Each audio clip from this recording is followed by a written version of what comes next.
विदेशी स्त्रियां हमारे देसी कल्चर को अपना रही है, देसी बनना चाहती है, सनातन को फॉलो करती है, आनंद में जीती है और पीस में जीती है, शांति में जीती है और बहुत एक आदरपूर्ण उनका जो एक आदर है, जो सम्मान पूर्वक जीती हैं। तो सनातन में बहुत उन्हें सब कुछ मिला है। तो देखो ये ऐसे ही नहीं मिला है, बहुत लंबी लड़ाई लड़के आई है ये स्त्रियां, ऐसे ही सनातन उन्हें नहीं मिला है, बहुत संघर्ष करके आई है, बहुत दर्द उन्हें झेला है, बेचारियों को बहुत ज्यादा दर्द दिया गया है, उन्हें बहुत दर्द से गुजरना पड़ा है, ब्रह्मचर्य का नाश करना पड़ा है उन्हें, और बेचारियों को जो व्यभिचारिणी हो गई थी और बच्चों की बर्बादी हो गई थी, बच्चों को नहीं संभाल पा रही थी, बहुत सी स्त्रियां मानसिक रोगी हो गई थी और उनके यहाँ किसी तरह का सम्मान नहीं मिल रहा था, उन्हें जो रिस्पेक्ट मिलनी चाहिए थी वो उन्हें नहीं मिल रही थी। 101% समर्पण भाव में रहने के बाद भी उन्हें लात मार दी गई थी। तो फिर उनकी आत्माएं क्या कर्म नहीं किया, उन्होंने हर कर्म किया, गंदा अच्छा सब कर्म करने के बाद उन्हें फिर सनातन उन्होंने जो फॉलो किया, सनातन में आकर उन्हें जो शांति मिली, जो रिस्पेक्ट मिली, जो पवित्रता का आभास उन्हें हुआ, तो आनंददायक था, बहुत ही ज्यादा आनंद वाला था।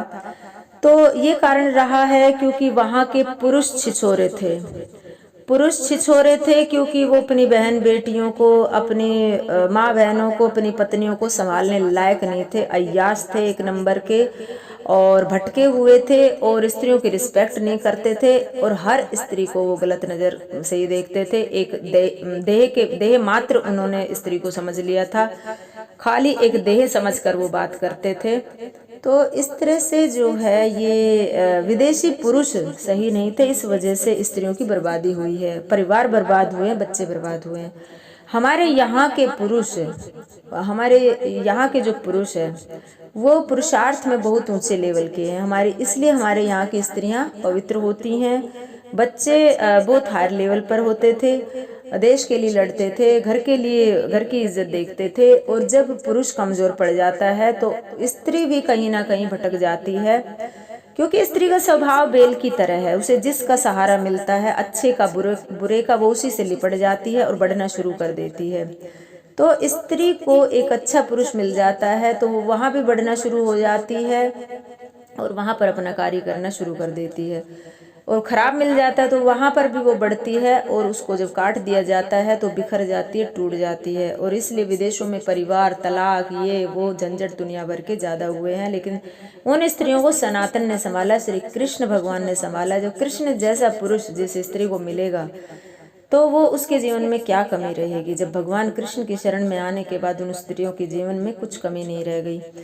तो यहाँ के हमारे माता जीजाबाई थी, अनसुईया माता थी, रानी लक्ष्मीबाई थी, इतनी महान स्त्रियां हुई है, उनकी इतनी महान स्त्रियां हुई है, तो उनका एक ही कारण था, क्योंकि हमारे यहाँ के पुरुष बहुत हायर लेवल के हैं।